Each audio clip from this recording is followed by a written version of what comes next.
Olá, minha gente, seja muito bem-vindo ao meu canal. Esse aqui é o Anima Experience. Nesse canal a gente conversa sobre psicanálise e espiritualidade e teologia. Eu sou formado em teologia pela Universidade Metodista de São Paulo, pós-graduado aqui na Batista do Sul, e tenho uma formação em psicanálise pela New England Institute of Psychoanalysis, Boston.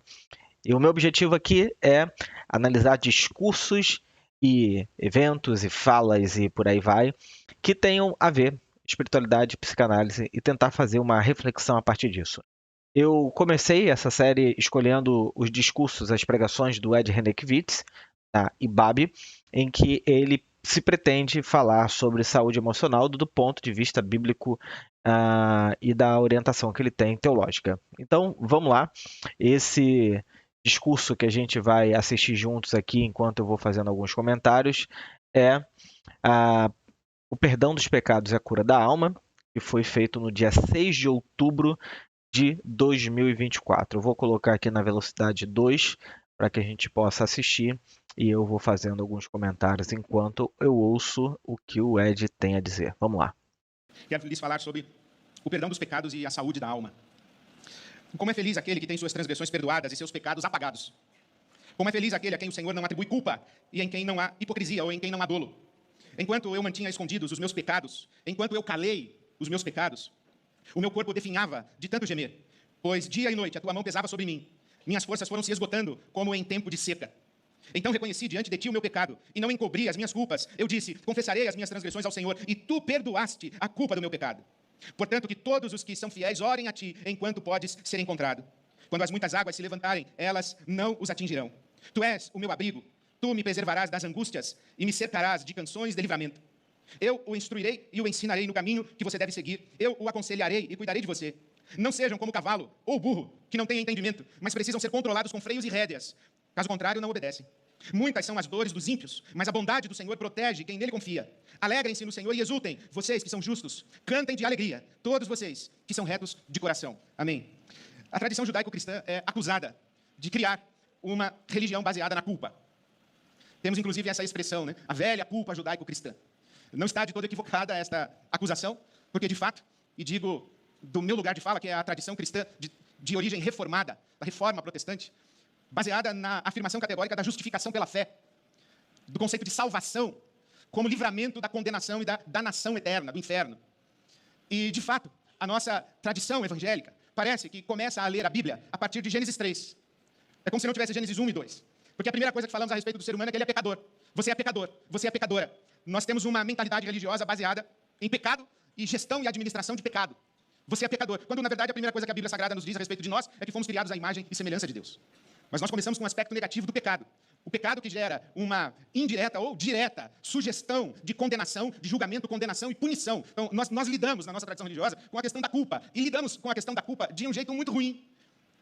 De um jeito em que a culpa recebe uma condenação, como se devêssemos ou se pudéssemos viver sem culpa.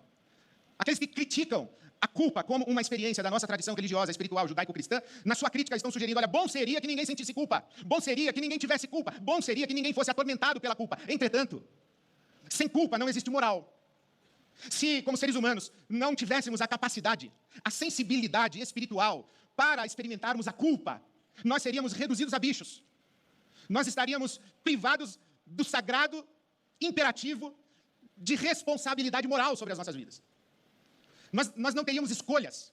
Nós seríamos biologicamente determinados. Nós faríamos o que os bichos fazem. Bichos não têm culpa. O leão não fica culpado porque ele comeu alguém. Uma besta fera não fica culpada por dar uma patada em alguém. Não se experimenta culpa na violência do mundo dos bichos. Inclusive, questiona-se se aquilo é violência ou se é o ciclo natural da vida. Mas entre nós, humanos, sim, justifica-se discutir violência, justifica-se discutir responsabilidade moral na qualidade das nossas relações. Inclusive, os estudiosos da saúde mental tendem a classificar pessoas que não têm a experiência da culpa, da vergonha, como sociopatas, psicopatas. Fazem o mal, mas não têm remorso, não têm culpa. Eles assistem o mal praticado, o mal pelo prazer da maldade, sem nenhum desequilíbrio na sua subjetividade moral. Pois é, aqui tem algumas coisas interessantes que o Ed fala. Primeiro, que do ponto de vista da psicanálise, A culpa não é um elemento, digamos assim, inato do ser humano. A culpa, para o Freud, que vai pensar a partir da sua teoria psicanalítica, ela nasce da introjeção das figuras do pai e da mãe como uma lei interna. Isso é, dentro de cada ser humano existe uma certa compreensão do que é certo, do que é errado, do que é permitido e do que não é. Só que isso não é uma consciência inata. Ela nasce da maneira como os pais educam seus filhos e da maneira como os filhos, né, introjetam essa dinâmica da lei interna. Então, a culpa, em certo sentido, ela não é necessariamente boa para o ser humano. Existe muita culpa que é uma culpa falsa, que é uma culpa ruim, que é uma culpa que não tem nenhum critério do ponto de vista social. Então, a culpa é necessariamente uma coisa boa? Eu diria, depende. E aí, quando a gente pensa numa culpa que ela nasce como sendo uma coisa boa e importante, essa culpa é quando o sujeito, agora com uma consciência daquilo que ele introjetou como certo e como errado, ele vai, diante da vida, tomar uma decisão ética daquilo que ele mantém para ele mesmo como sendo uma coisa positiva e negativa, como sendo uma coisa boa e uma coisa ruim. Quando a culpa, nesse sentido, que muitas das vezes, do ponto de vista da psicanálise, o que a gente chama de culpa nada mais é do que uma perseguição interna dos objetos ou daquelas partes psíquicas dentro do aparelho psíquico que estão soltas sem simbolização. Isso se torna uma angústia, uma ansiedade persecutória dentro do aparelho psíquico. O que não é necessariamente uma culpa legítima. A culpa legítima, como diz a Melanie Klein, ela é difícil de aparecer porque a culpa legítima ela é acompanhada de uma certa tristeza e de reparação. Então, eu diria, porque o Ed fala aqui ó, uma coisa interessante, ó. Culpa. Nós seríamos reduzidos a bichos. Nós estaríamos privados do sagrado imperativo de responsabilidade moral sobre as nossas vidas. Pois é, ele diz que a culpa é, de certa maneira, o guia de uma certa consciência moral do ser humano. Só que eu diria que esse não é necessariamente um bom critério para ser a nossa consciência moral diante da vida. Eu diria que, inclusive, uma boa consciência moral ou ética, isso é o que conduz a minha vida, não deve ser a culpa, mas a consciência. Porque, pelo que parece, bom, vamos ouvir mais um pouco adiante, o que dá a entender a mim, pelo menos, o que eu ouvindo posso intuir disso que o Ed está falando, é que se você tiver uma boa culpa, você vai ser uma pessoa moralmente correta. Bom, isso não necessariamente é verdade, porque a gente tem pessoas que atribuem as suas relações culposas como sendo uma coisa boa, só que muitas das vezes essas culpas inviabilizam a vida do sujeito. São culpas rígidas, culpas moralistas, introjeções de certas verdades e certas compreensões da realidade muito ruins. Então, vamos ver como é que ele vai chegar à ideia dessa culpa que talvez seja uma coisa positiva, né? Ele está dizendo que a culpa é o que nos diferencia dos animais, né? Da natureza, de certo sentido, né? Mas a culpa, ela nasce, essa culpa que ele está falando, esse senso moral, ele nasce primeiro dessa relação com o ambiente externo e a maneira como o sujeito internaliza essa lei simbólica para ele, né? Tanto é verdade que cada cultura, cada sociedade permite ou não permite fazer certos tipos de coisa sem necessariamente ter uma consciência culpada diante disso, né? Então, vamos adiante ouvindo um pouco mais aqui. Nós não teríamos escolhas. Nós seríamos biologicamente determinados. Nós faríamos o que os bichos fazem. Bichos não têm culpa. O leão não fica culpado porque ele comeu alguém. Uma besta fera não fica culpada por dar uma patada em alguém. Não se experimenta culpa na violência do mundo dos bichos. Inclusive, questiona-se se aquilo é violência. ou se é o ciclo natural da vida. Mas entre nós, humanos, sim, justifica-se discutir violência, justifica-se discutir responsabilidade moral na qualidade das nossas relações. Inclusive, os estudiosos da saúde mental tendem a classificar pessoas que não têm a experiência da culpa, da vergonha, como sociopatas, psicopatas. Fazem o mal, mas não têm remorso, não têm culpa. Eles assistem o mal praticado, o mal pelo prazer da maldade, sem nenhum desequilíbrio na sua subjetividade moral. Então, a culpa é uma experiência necessária e é uma experiência que nos constitui como seres humanos, porque uma vez que experimentamos a culpa, somos chamados a fazer perguntas a respeito da origem dessa culpa. O que foi que fizemos ou deixamos de fazer para que estejamos a nos sentir culpados? Somos, inclusive, chamados a refletir se essa culpa que sentimos é legítima, é verdadeira, realmente existe uma correspondência entre um fato e aquilo que nos faz experimentar culpa, ou se é uma culpa falsa, é uma culpa cultural, é uma culpa imposta sobre nós por alguém. Então, a experiência da culpa é constitutiva da experiência humana. A grande questão não é se nós experimentamos culpa ou não. Estou afirmando categoricamente a minha convicção de que a culpa é necessária, imprescindível à nossa sanidade, à nossa saúde como seres humanos. Saúde de corpo, de alma, de espírito, a nossa dignidade humana. Sem culpa, nós viramos bichos. Então, a grande questão não é se experimentamos a culpa ou não, é o que fazemos com ela. O que fazemos quando ela chega. E é verdade, sim, que não é possível a gente conviver com a culpa o tempo todo, ininterruptamente. Continuamente suportar a culpa. Viver em estado perene de culpa. Pois é, até porque a gente usa o termo culpa, pelo menos do ponto de vista para a gente da psicanálise, meio frouxo, né? Porque a culpa, essa culpa perene que vira uma certa ansiedade persecutória, alguns psicanalistas vão pensar, por exemplo, como sendo um lado nosso de pulsão de morte, ou, por exemplo, um lado nosso em que a gente não consegue reparar ou simbolizar, ou dar uma ordenação para esses objetos que estão soltos no aparelho psíquico e que causam uma certa ansiedade, uma certa angústia, né? Então, por exemplo, eu tenho lido o Thomas Ogden, que é um psicanalista importante, né? Muito interessante. O Thomas Ogden, ele trata o conceito lá do Bion, né? Bion é um psicanalista importante também, da escola das relações objetais, a escola inglesa, que eu particularmente gosto muito, em que ele trata dois elementos, o Bion, elementos alfa e elementos beta. Elementos alfa são aqueles elementos dentro do aparelho psíquico que ficam soltos, sem simbolização, então eles acabam trazendo um certo pavor interno, um certo terror, uma certa perseguição interna. E os elementos alfa, que são aqueles elementos que foram simbolizados, foram metabolizados, digamos assim, num primeiro momento, pela mãe, capaz de lidar com essas angústias do bebê.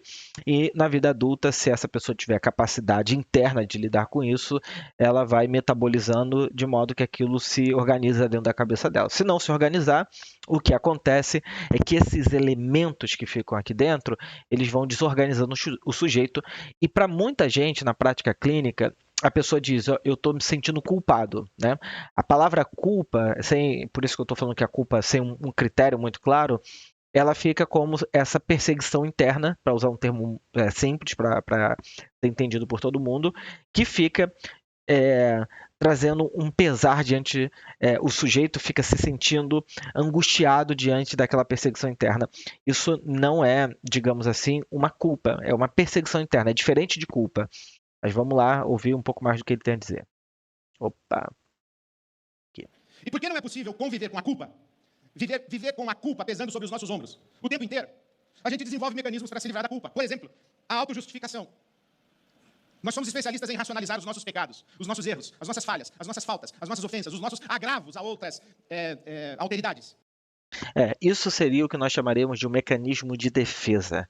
Mecanismos de defesa são nada mais nada menos do que a maneira como cada indivíduo se organiza para ter que lidar com esses sentimentos desagradáveis dentro do aparelho psíquico. Então, é um jeito de eu me defender. O ego precisa porque ele não sabe direito como lidar com essas outras partes dele que estão soltas aí dentro do aparelho psíquico, desordenada, não simbolizada. Ele cria mecanismos de defesa para conseguir existir, para conseguir continuar vivendo, né? Então, se ele não criasse esse mecanismo de defesa, ele entrava em colapso total. A pessoa, quando cai nisso, ela se desorganiza, ela se desespera, ela entra num colapso tão grande que ela não consegue dar conta da vida. Então, os mecanismos de defesa, para quem não passou por um processo psicanálise, né, de psicoterapia, ela vai ter muita dificuldade. Então, os mecanismos de defesa são necessários enquanto aquela pessoa não consegue ou não tem ajuda de um psicanalista para lidar com essas ansiedades persecutórias. Então, são necessários. Não tem como você tirar isso, senão a pessoa colapsa, e colapsa mesmo. Então, é melhor, digamos assim, ter um mecanismo de defesa do que não ter. Mas o mecanismo de defesa também não é suficiente, tanto é que ele traz angústia, ansiedade e dor e sofrimento. Então, ele é um paliativo muito mal construído para que o sujeito consiga lidar com a realidade, né? A outras pessoas. Nós nos auto-justificamos. E não é que nós estamos fingindo que não temos culpa. Nós realmente temos um mecanismo psíquico, uma capacidade de elaboração mental, em que a gente não enxerga o nosso pecado e a nossa culpa. O fariseu, por exemplo, da parábola do fariseu e do publicano, ele não enxergava. Ele dizia, graças te dou, porque não sou como os demais homens. E ele estava falando a verdade. Ele pensava de si exatamente isso.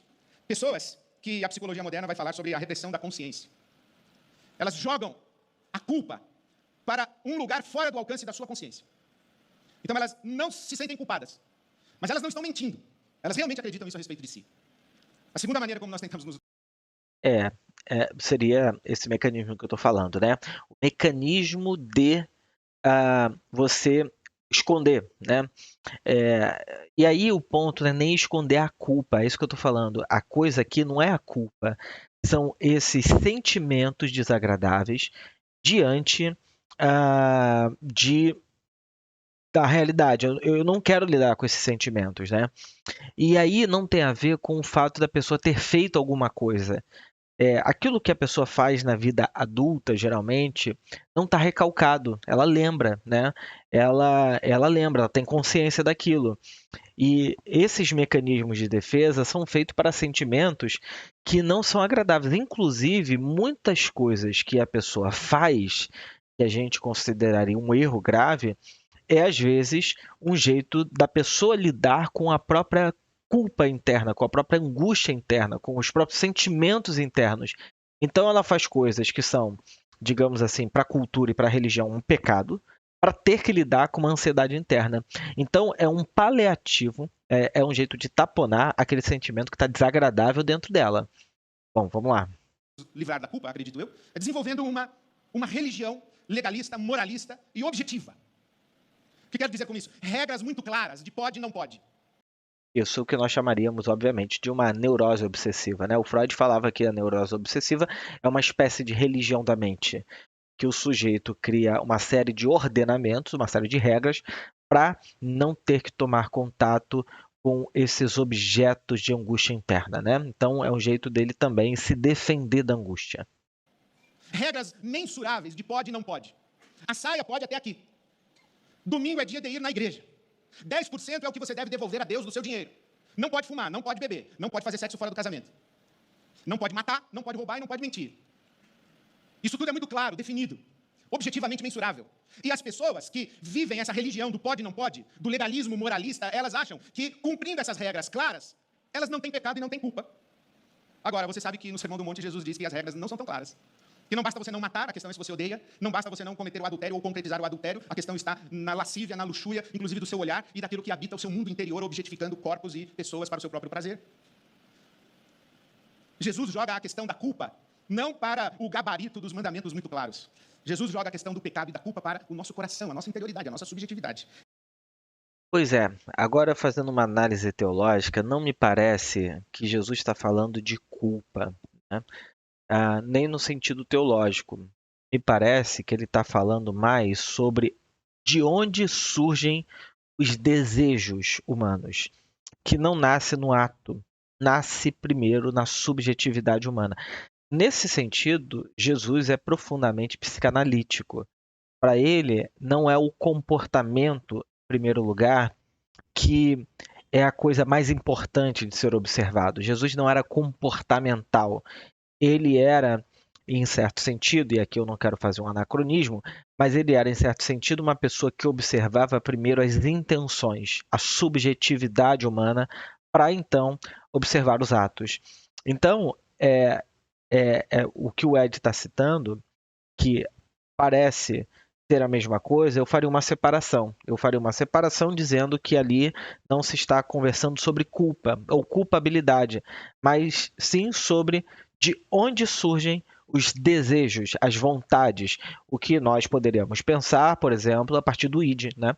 O id é uma parte da psique humana que é orientada para o prazer. O id tem um princípio do prazer, o desejo. E o desejo sem regra, o desejo sem lei, o desejo puro, né? A vontade que domina o ser humano. É um id, né? Um desejo, uma vontade que é só vontade, eu só quero, eu só desejo, eu só tenho necessidade, né? Inclusive, Mateus capítulo 15, que leio para você. Não são as coisas que saem da boca. Não são as coisas, perdão, as coisas que saem da boca, elas vêm do coração. E são essas que tornam o homem impuro. Pois do coração saem os maus pensamentos. O pecado não está naquilo que fazemos ou deixamos de fazer apenas, está dentro de nós. E de novo, interessante, a citação que o Ed faz aí tem muito a ver com o que a psicanálise pensa. O meu primeiro artigo no meu instituto de formação em psicanálise foi sobre o livro 5, se eu não me engano, ou 6 de Santo Agostinho, e o conceito de alma que ele traz ali, e o conceito de inconsciente do Freud, né? E é muito interessante como que a história sempre pensou nessa parte subjetiva, almática do ser humano, como sendo uma coisa que tem o poder de nos mover. O que na cultura judaica, né, eles talvez não usariam tanto o termo alma, nefesh, né? Mas coração, alma, coração, às vezes tem o mesmo sentido no texto bíblico, né? Como esse lugar que conduz a nossa ação, conduz a nossa vontade, né? E o que nós chamaríamos hoje, a partir de psicanálise, de inconsciente, né? A terceira maneira como a gente tenta se livrar da culpa, aí sim, é colocando máscaras, usando máscaras. É a hipocrisia, é o fingimento. A gente sabe que tem culpa. A gente sabe que está vivendo no ilícito. Sabe que está praticando o pecado, mas a gente publicamente finge que tem uma vida pura e uma vida limpa. A Bíblia Sagrada, entretanto, diz que Deus revela as coisas profundas e escondidas. Ele conhece o que está em trevas e com ele mora a luz. Aqui no Salmo 32, bem-aventurado, feliz é aquele a quem o Senhor não atribui culpa e em quem não há hipocrisia. Usando máscaras e fingindo pureza, estamos a enganar quem? Podemos enganar os outros, mas não enganamos a nós mesmos e muito menos enganamos a Deus. Outra maneira de nos livrarmos da culpa é com a transferência. Pois é, essa coisa, quando a gente fala de criar uma máscara, né? A gente tem que ver até que ponto, e aqui pensando como psicanalista, a pessoa não cria a máscara como uma necessidade de proteção. O que não é bom, obviamente, né? O que não é bom porque a pessoa está vivendo uma vida que talvez ela não consiga ainda assumir quem ela é, o que ela quer, o que ela deseja, a vontade dela e sustentar isso na vida, porque nem sempre é fácil sustentar na vida as próprias decisões internas. E eu acho que esse mascaramento, essa projeção de uma imagem para que agrade os outros, sem sombra de dúvidas, é uma coisa que adoece. A gente poderia pensar no Winnicott, quando ele cria o conceito de um falso self, um falso eu, que é nada mais, nada menos do que uma certa proteção, uma certa capa que o eu cria para suportar o ambiente externo, porque o eu, em algum momento da vida, acreditou que se ele for ele, o mundo não vai aceitar. E como nós somos seres da cultura, da relação, o eu às vezes cria essa capa externa para que ele seja mais aceito, mais tolerável, mais agradável ao outro, né? O que na vida causa muito problema, porque na prática esse eu pode dar certo, esse eu pode ser bem sucedido. E aí você ter que abrir mão, porque quando a gente fala desse falso eu, foi criado também pelo eu. E ele é um eu artificial para que o olhar das outras pessoas fiquem assim admiradas com o que ela decide, né? Então, bom, eu acho que vale a pena pensar sobre isso também, né? Apontar o dedo. Adão, o que você fez? Eu não, foi ela. Transferência de Eva, o que culpa, você né? fez? Eu não, foi ela, a serpente. Alguém disse que porque a serpente não tinha dedo, ficou com a culpa. Mas a gente faz isso, a gente transfere. Eu fiz isso porque também ela fez aquilo. Eu fiz isso porque o meu pai, porque minha mãe. Eu fiz isso e no meu lugar qualquer um faria. A gente está sempre transferindo a culpa. E quando a gente transfere culpa, a gente transfere responsabilidade. Pois é, essa é uma coisa muito, muito, muito comum do nosso aparelho psíquico. A mente humana, ela vive a partir dessa projeção e introjeção. Um dos mecanismos de defesa da mente humana é a projeção. Isso é, eu pego aquilo que não está bem resolvido dentro de mim e coloco, projeto, transfiro para o mundo externo. Bom, quando a gente faz psicanálise, né, não estou falando só de teoria, mas análise, ir para o divã 3, 4, 5 vezes por semana durante alguns anos, a gente aprende como que isso funciona dentro da gente. E muitas das vezes essas projeções são tão sutis dentro da nossa fantasia, da nossa cabeça, que passa batido. Mas o ser humano ele está o tempo todo projetando para a realidade aquilo que é dele e introjetando da realidade aquilo que é dele, e isso é muito inconsciente. Então, quanto mais inconsciente uma pessoa é, ela pode se tornar inclusive paranoica. Tudo que sai da nossa cabeça é nosso. Então, quando, por exemplo, especialmente no mundo religioso, que usa muitas lógicas projetivas, né? É muito comum você encontrar e perceber pessoas que vão transferindo aquilo que está insuportável nela para a realidade. É a igreja, é o pastor, é o irmão, a irmã, a pessoa, fulano, que está fazendo isso comigo, está pensando isso de mim. E ela começa a acreditar naquela fantasia paranoica, né? E quando entra num estado paranoico, a coisa fica muito mais grave. Mas, bom, é extremamente comum, né? O texto que o Ed cita, né, falando do primeiro casal ali no relato de Gênesis, sem sombra de dúvidas, um certo estado de transferência, né? Só que, bom, não é bem uma transferência de culpa, é uma projeção. É só isso. É uma projeção que justifica a culpa interna. Então eu tiro de mim para não ter que lidar dentro de mim com aquilo que está me angustiando. É só uma projeção, não é transferência. Ninguém transfere nada de verdade para o outro, né? Uma outra forma muito cruel de nos livrarmos da culpa é nos tornando xerifes, delegados, delegadas, acusadores e acusadoras da vida alheia. Apontar o pecado dos outros. Enxergar e condenar nos outros o mal que não temos coragem de confrontar em nossas próprias vidas. Sabe que gente fofoqueira é mais ou menos assim. Gente que fica falando mal dos outros, parece que é um mecanismo interessante de lidar com uma culpa. Tudo bem que eu sou assim, mas ela também é, ele também é. Ouviu falar de fulano? Ouviu falar da cicrana? O que tem o fulano e a cicrana a ver com isso? Cuide da sua vida. Porque enquanto você fica olhando o mal na vida dos outros e o pecado dos outros e querendo administrar o pecado da vida alheia, você está sendo negligente com a sua própria vida. E geralmente, aquilo que mais você detesta nos outros é aquilo que habita você. É aquilo com o que você se identifica. Você transfere uma raiva e uma necessidade de condenação do outro. Porque você não pode transferir a raiva para você mesmo. Então você joga para cima de outro. Esses nossos mecanismos de... Por que a pessoa faz isso? Para se proteger. Ou para justificar diante de si mesmo que aquilo não é dela. Então é tão insuportável a ideia de que aqueles sentimentos sejam dela que ela precisa colocar em alguém.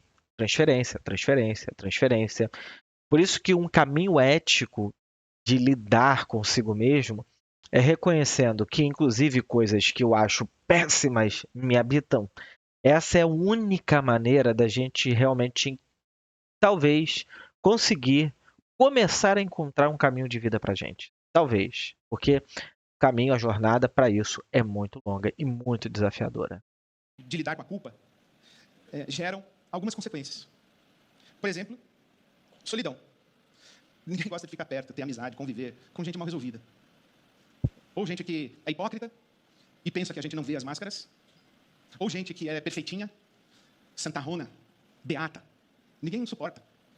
Gente fofoqueira, maledicente, que vive falando mal dos outros. Essas nossas posturas vão gerando isolamentos. E aos poucos, nós vamos falando sozinhos. Claro, sempre tem um mal resolvido para alimentar a nossa maluquice. A nossa culpa mal resolvida. Então, juntam dois culpados para falar mal de um terceiro. Você imagina o que é isso aqui? Não me imagine, não vai te fazer mal.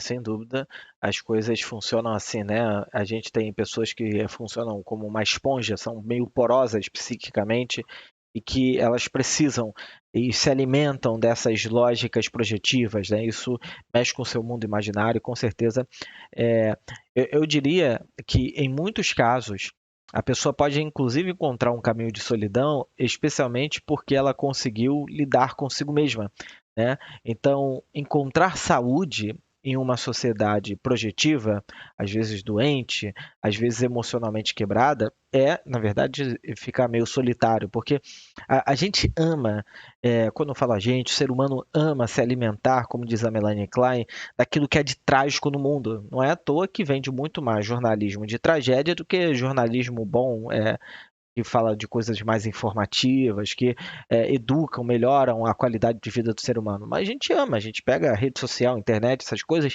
e fica devorando, devorando, devorando, devorando aquilo que é de trágico no mundo. É um jeito que a gente encontra é, de, enfim, empobrecer e adoecer a nosso mundo imaginário, né? A gente lida com uma frustração, porque essa culpa não tratada, não resolvida, não cuidada, ela vai nos mantendo num estado de mal-estar. E a gente se frustra porque não consegue sair. Só que a gente não consegue sair porque a gente não está buscando o real, verdadeiro e eficaz caminho de saída. A gente está querendo se livrar, mas a gente não quer realmente resolver. Isso gera comportamento autodestrutivo. Quando eu me sinto culpado e eu não trato da minha culpa.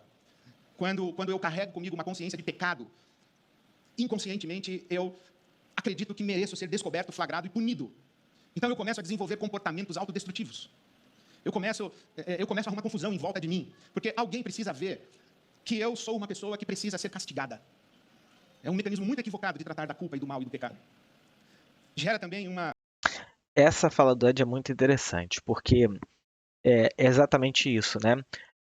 Tem até uma frase que diz que o neurótico comete um crime para justificar uma culpa. E é exatamente isso. Ele está tão angustiado consigo mesmo e com esse sentimento de culpa, tem uma dificuldade enorme de se perdoar, de se tratar bem, de ter um pouco de esperança, que ele vai ter que atuar, isso é, fazer na vida real, concreta, aquilo que está angustiando ele, para então justificar e de alguma maneira encontrar um caminho que legitime o sentimento interno. Então, é por isso que a psicanálise é tão importante, porque ela vai no tratamento ali com o paciente, percebendo essas dinâmicas antes, leva um tempo. Num primeiro momento, o paciente, a paciente vai atuando, atuando, atuando, até que ela consiga perceber antes esses pensamentos, esses sentimentos, esses desejos, essas fantasias, que vão levar essa pessoa a uma vida mais prejudicada, né? Mas não é muito fácil, não. Mas o que ele está falando é incrível, assim, interessante a capacidade dele de colocar isso, porque é muito verdadeiro, né? postura de revolta, né? Gente de mal com a vida, gente de mal consigo, gente mal resolvida na sua consciência, na sua interioridade, acaba se tornando violenta. Eu estou de mal. Eu estou de mal e já não lembro nem direito qual é a causa do meu mal-estar. Já não lembro nem direito o que foi que me fez me sentir culpado. Mas eu estou de mal. E quando eu estou de mal comigo, com a vida, com o mundo, eu começo a agredir quem está em volta numa atitude de revolta. Mas a principal consequência de uma culpa mal cuidada está aí, no versículo 3 do Salmo 32. Enquanto eu mantinha escondidos os meus pecados, enquanto eu calei o meu pecado, o meu corpo definhava de tanto gemer, pois dia e noite a tua mão pesava sobre mim, minhas forças foram se esgotando como em tempo de seca.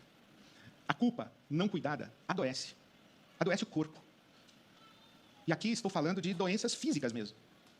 Problemas físicos. Os estudiosos falam de doenças psicossomáticas, que a causa não é um fator biológico, é um fator psíquico. A alma doente faz o corpo adoecer.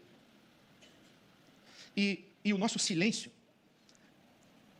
a nossa recusa, primeiro em falar sobre, mas também a nossa recusa em confessar, admitir, assumir a responsa.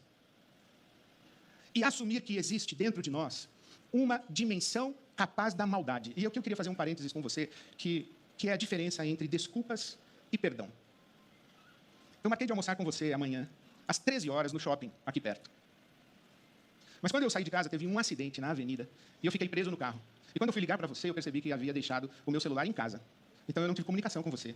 Não consegui chegar à hora e não consegui avisar você. Fiquei preso no engarrafamento. Então, quando eu encontrar você, eu vou apresentar as minhas desculpas. Eu não vim, eu falhei com você, e as razões são essas. Eu apresento minhas desculpas. Mas pode ser também que, quando eu estivesse saindo de casa para encontrar você, começou a passar uma reportagem sobre o Santos. O novo estádio do Santos. A reforma que vai ser feita, o Santos vai vir jogar no Pacaembu. A nova casa do Santos, a arena. E eu fiquei lá vendo. E a Silvia disse, já está na hora, ele já está lá te esperando. Eu falei, ele espera. Eu opto por mim mesmo, pelo meu prazer, a satisfação, o meu interesse, e desconsidero o compromisso que eu tenho com você. Então, eu não tenho desculpas para lhe apresentar. Aquilo que eu fiz porque eu quis. O desrespeito que eu pratiquei para com você tem apenas uma explicação: o meu egoísmo, a minha conveniência, a minha satisfação, a minha ordem de prioridades, e você não está nela. É, esse exemplo é muito interessante, porque no caso dele que ficou assistindo o jogo do Santos, né, no exemplo que ele dá, é óbvio que a gente está falando aí de uma decisão idílica. Isso é, eu tenho um compromisso, um acordo, e eu tenho o meu desejo. Então, eu tenho o meu compromisso, que é a regra, né?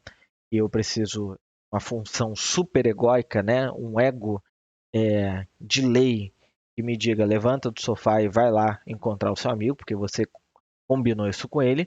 E você tem uma outra parte bastante idílica de desejo, de vontade, que é, poxa, mas eu também quero ficar aqui assistindo o jogo, né?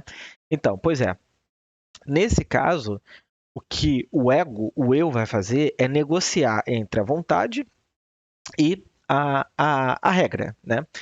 E aí, bom, do ponto de vista assim ético, o sujeito tem que decidir. Ele pode ficar no sofá, talvez vai ter que ligar para o seu amigo e dizer, olha, eu não quero ir hoje, mas é o que a Adi está falando, ele não vai se comprometer em dizer a verdade, ou ele pode dizer, bom, eu vou ter que levantar do sofá porque eu combinei lá com meu amigo, não estou com muita vontade de ir, a minha vontade é realmente ficar aqui assistindo o jogo, talvez comer um sorvetinho, alguma coisa, ficar em casa, beleza, que também não é nada de errado, né?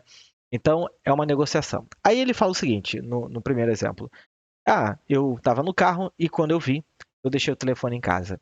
Bom, do ponto de vista da psicanálise, a gente poderia intuir que talvez deixar o telefone em casa é também um jeito inconsciente, aí sim, inconsciente, de você talvez não fazer aquilo que você não está querendo muito fazer, que é encontrar o seu amigo.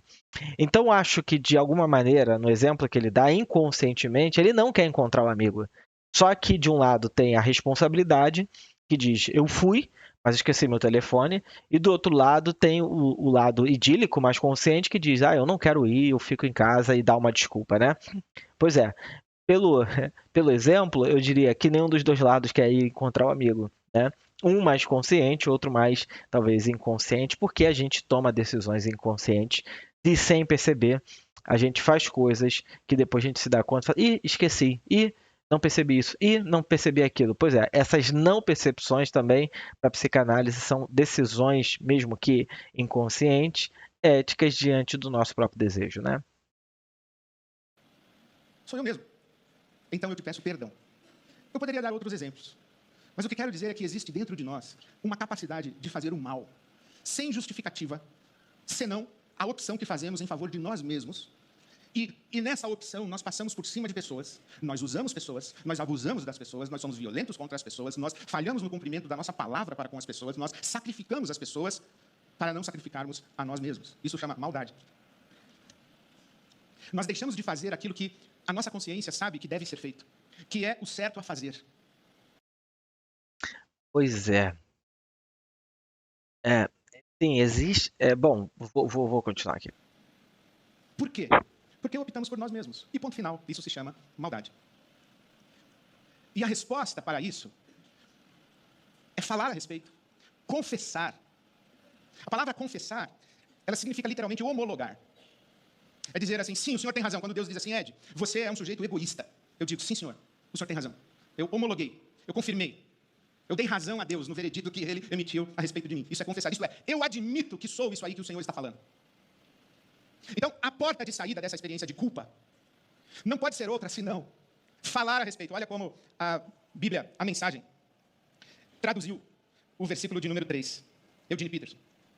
Eu guardei tudo para mim e os meus ossos se transformaram em pó. Então resolvi pôr tudo para fora. Resolvi pôr tudo para fora e disse, confessarei todos os meus pecados ao Eterno. De repente, a pressão foi embora. Minha culpa evaporou e o meu pecado desapareceu. Resolvi pôr tudo para fora. Falar a respeito. Enquanto eu calei, o meu corpo adoeceu. Mas eu resolvi falar a respeito. Pôr tudo para fora. E quando eu comecei a falar a respeito, no fluir da minha fala, eu vou me dando conta do que me dói, do que me faz sofrer, do mal que eu fiz. Eu vou tomando consciência de mim e do que está dentro de mim. E com um detalhe, eu resolvi falar do que estava oculto. O meu pecado eu não mais encobri. Eu não deixei escondido. E esse é, entre aspas, o problema, que não é um problema, é uma coisa boa, quando a gente começa a falar. Quando a gente começa a falar de verdade. Quando a gente começa a colocar tudo para fora de verdade. A gente vai falando, falando, falando, e quando percebe, já falou. E aquilo que nós não queríamos que viesse para a luz, vem. Por isso é que quando eu estou meio assim, da pá virada, e alguém diz, o que foi? Aí eu digo, não quero falar sobre isso. O que é não quero falar sobre isso? Eu quero calar. Eu sei que existem coisas dentro de mim, e que eu tenho medo se elas vierem à tona. Eu tenho medo de me dar conta dessas coisas. Por isso eu prefiro calar. Então vai calando, e vai adoecendo. Vai calando e vai se enchendo de frustração. Vai calando e vai se enchendo de revolta. Vai calando e continua ferindo quem está em volta. Aí o salmista diz, eu resolvi pôr tudo para fora. E aí quando a gente fala, vem aquilo de que a gente está consciente, mas vem também aquilo que habita o nosso inconsciente. E para que você saiba, ou melhor, perdão, para que você lembre, este salmo foi escrito assim pelo menos uns 3.000 anos antes de Freud. O que a psicanálise fala hoje, a Bíblia fala faz tempo. Fale. E ao falar, você se cura. Veja que é muito interessante a maneira como os psicanalistas tratam isso. Lacan diz que doenças são palavras não ditas. Freud diz que as emoções não expressas nunca morrem. Elas são enterradas vivas. E porque estão vivas, elas saem das piores formas em algum momento. Aí tem um ponto interessante. Para o Lacan, o consciente está estruturado como linguagem. Veja a diferença do que ele fala da citação do Freud. Olha só. As não ditas. Bacana. Freud diz que as emoções não expressas nunca morrem. Elas são enterradas vivas. E porque estão vivas, elas saem das piores formas em algum momento. Pois é. Para o Freud, as emoções que são enterradas, elas ficam ali como um vulcão quase que em erupção, pronto para explodir. Obviamente que para a psicanálise, a palavra, discurso, é muito importante, mas não é de todo importante. A psicanálise não está, pelo menos para Melanie Klein, Winnicott, Bion, estruturada no discurso racional do sujeito. Talvez aí seja uma coisa interessante, porque o Ed fala de confissão o tempo todo. E aí eu diria o seguinte, olha, a confissão, ela talvez, em muitos casos, ocupe um papel quase que de uma reparação maníaca. A reparação maníaca para Melanie Klein é esse movimento em que eu fico tentando lidar com a culpa, com a angústia, com as ansiedades persecutórias, de maneira encontrando um jeito, um adereço que alivie momentaneamente aquela culpa, mas volta tudo de novo daqui a pouco. Né? Então, falar é importante, mas é importante que se fale num ambiente capaz de suportar não as palavras, mas as angústias, em primeiro lugar. E eu acho que, obviamente, é o que ele está dizendo, a segunda coisa é que, à medida que você fala, você vai tomando contato com as suas partes internas, inclusive com aquilo que você não gosta muito dentro de você. E que passou a vida toda projetando, falando, foi meu pai, minha mãe, meu avô, minha avó, meu tio, minha tia, a escola, o pastor, a polícia, o Estado, o Bolsonaro, o Lula, seja quem for. São eles que estão fazendo tudo de errado no mundo e eu estou aqui sofrendo as consequências. Pois é. E aí, quando o sujeito toma conta de si, cai em si, ele consegue perceber que esse mundo também, que ele criou para ele, também é muita responsabilidade dele, né? Então, eu diria o seguinte, sair confessando por aí pode ser, na verdade, um jeito maníaco de reparar as angústias internas, que não vai funcionar. Funciona naquele primeiro momento, a pessoa se sente aliviada, é como se ela, vou usar uma linguagem da psicanálise, excrementasse em todo mundo aquilo que não vomitasse em todo mundo, aquilo que não é bom nela. Mas isso não vai ajudar a longo prazo, isso não vai reparar a longo prazo. Então, não é esse tipo de confissão que restaura, que produz transformação. Bom, vamos ouvir mais. Você não falou, você não elaborou, você não pôs para fora, ficou enterrado lá. Em algum momento isso vai aparecer. Por isso é que... Pois é, mas o que adoece não são as palavras que ficaram guardadas. O que se procura são os sentimentos que estão por trás das palavras. E que muitas das vezes, como para a gente o inconsciente, já que o Ed está usando a psicanálise, o inconsciente ele é atemporal, Isso é, existe um momento longo da vida do sujeito que não existe linguagem, não existe palavra. A pessoa não foi colocada na cultura ainda com uma linguagem, com uma palavra, para tentar ordenar a sua vida externa, né? Então, esses sentimentos que estão ali presentes no sujeito desde que ele nasce, desde que ele está na barriga, fazem parte do mundo da fantasia da criança, nem sempre conseguem, no primeiro momento, ser representados por palavra. A gente está vivendo hoje, e isso lendo os autores mais experientes da psicanálise, num mundo em que o sujeito está cada vez mais silente no set analítico, cada vez mais incapaz de falar. O que a gente está falando, capaz de falar aí que a gente está falando, é que ah, há uma grande dificuldade de simbolização, de representação, de falar sobre aquilo que está no campo do imaginário. Então, falar não necessariamente é reparar a perseguição interna, essa culpa. Então, não necessariamente sair falando e confessando vai ajudar o sujeito, não. Essa ideia, ela funciona muito pouco na realidade, né? Eu estou falando assim, fora de um ambiente capaz de criar contornos para aquele sujeito que está falando. Aqui se usa na psicanálise a expressão cura pela fala. Mas a Bíblia usa a expressão cura pela confissão. Não é só a cura pela fala. Porque eu posso falar e tomar consciência, mas eu começo a me justificar, eu continuo transferindo, eu coloco uma máscara. Não. Eu resolvi pôr tudo para fora. Versículo 5 do Salmo. Então reconheci diante de ti o meu pecado. Pois é, cura pela fala. E logo em seguida, Freud vai falar sobre cura pelo amor. Então, a fala ela é importante, a palavra ela é importante, a condução analítica, mas o que se busca são os sentimentos que estão causando ansiedade por trás dessas palavras, né? Então, a psicanálise não é um discurso do sujeito consciente, ela é um discurso que procura compreender o inconsciente, aquilo que está por detrás das palavras como sentimento, dor, representação, angústia, perseguição, né? Ele vai falar sobre confissão. E não encobrir as minhas culpas. Sabe, enquanto a gente fala e a gente se dá conta do que nos habita, e especialmente as coisas vergonhosas, aquelas dimensões das nossas maldades, os nossos desejos maus, os nossos pensamentos maus, os nossos impulsos maus, a gente reconhece que isso está dentro da gente, que a gente tem vergonha do que sente, do que pensa. Quando a gente põe isso para fora, isso chama pecado. A gente não encobre isso. A gente vai dando nome a essas coisas. Não é uma oração de confissão do tipo assim, Senhor, perdoa a multidão dos nossos pecados. Multidão dos pecados? Como você se sentiria se uma pessoa chegasse para você e dissesse assim, perdoe qualquer coisa? Qualquer coisa? Perdoa o quê? Me perdoa do quê? Dá nome. Dá nome, porque você tem que tomar consciência disso para poder superar isso. Confessar implica dar nome. E confessar implica assumir responsabilidade. Aí a conversa ficou interessante, porque o Ed está falando, ao ver, né,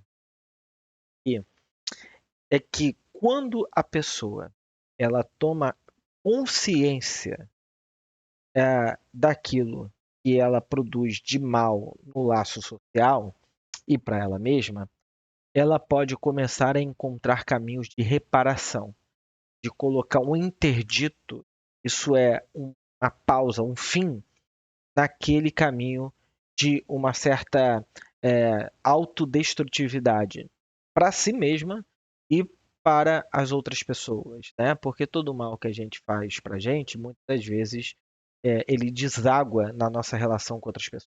Sim, eu fiz. Minha culpa. Minha máxima culpa. Isso tem a ver comigo. O responsável sou eu. Agora, é muito assustador a gente começar a falar e começar a confessar.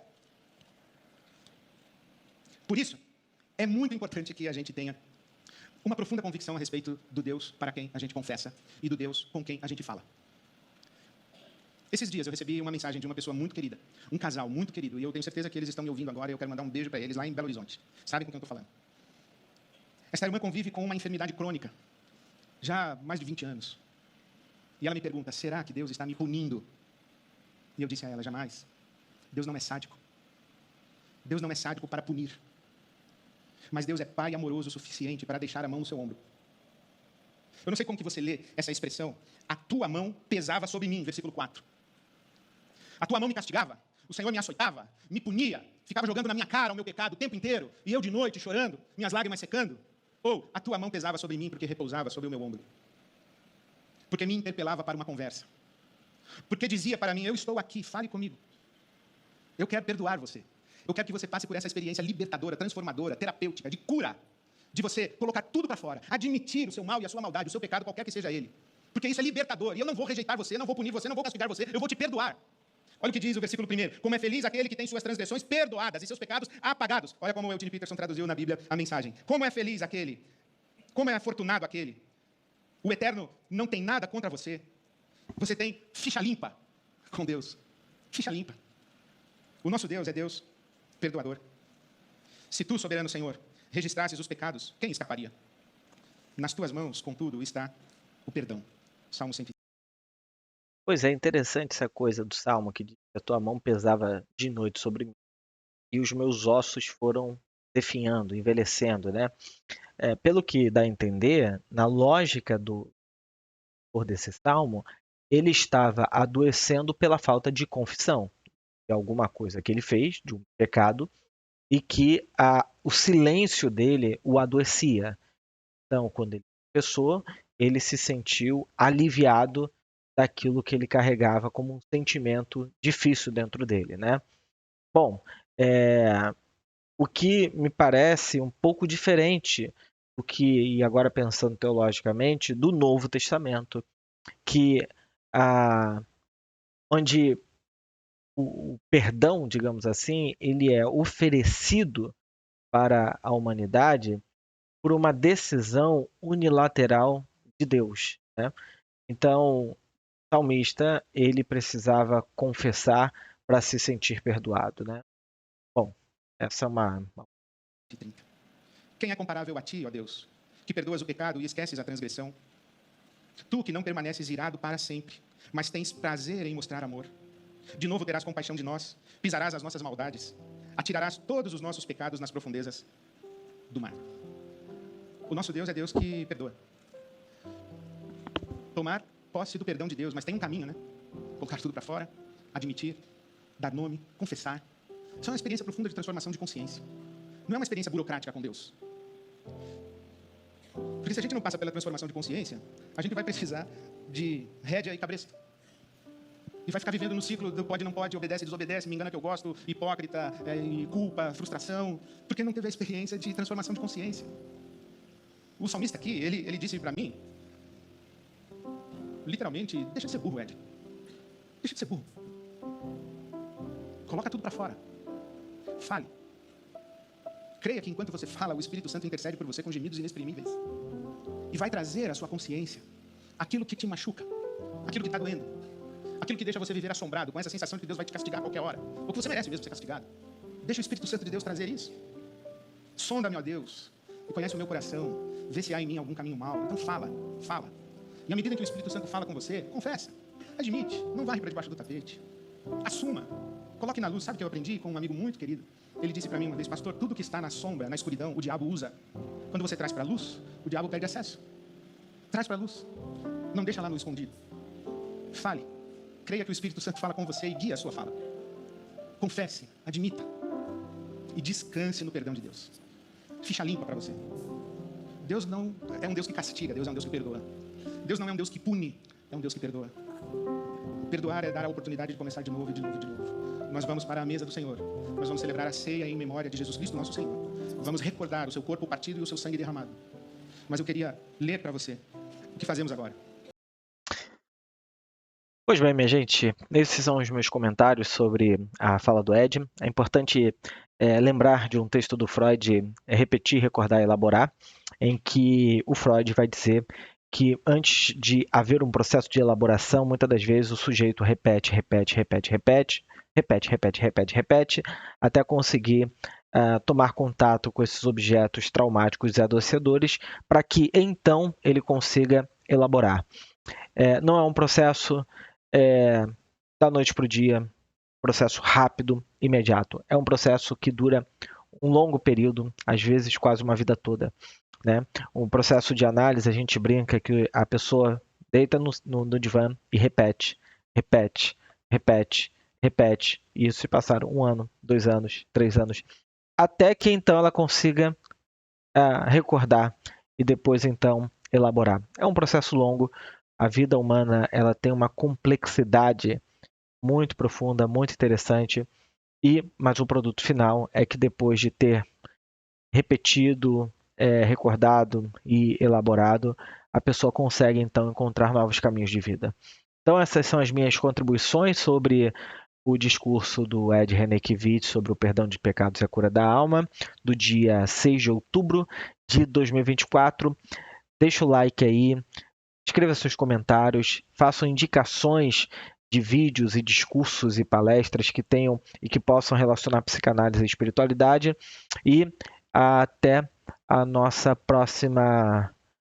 O próximo vídeo aqui, próximo momento em que eu vou falar um pouco mais no Anima, tá bom? Um abraço a todos, tchau, tchau.